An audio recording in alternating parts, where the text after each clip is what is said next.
మనిషి మానసికంగా శారీరకంగా నిరంతరము మన మైండ్ చేసే పని ఒకటైతే ఆలోచించేటటువంటి అంశాలు డిఫరెంట్గా ఉంటాయి. అది మనకి అవసరమా, అది వద్దు అనుకుని నువ్వు కంట్రోల్ చేసుకునే శక్తి నీకు ఉండదు.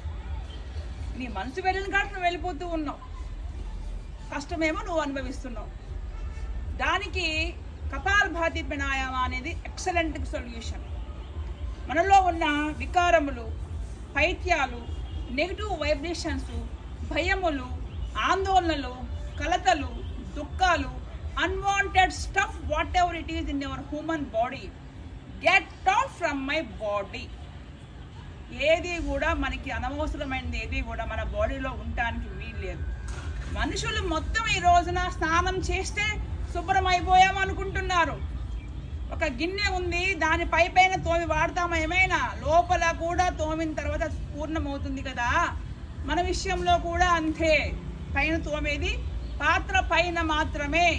ఇంటర్నల్ పాత్ర is our human lot of organs, muscle, blood purification, air వెళ్ళడం, ఇవన్నీ పర్ఫెక్ట్గా చేయించాలి అంటే ఏంటి? ఓం భీం పిష్ అంటే రాదు.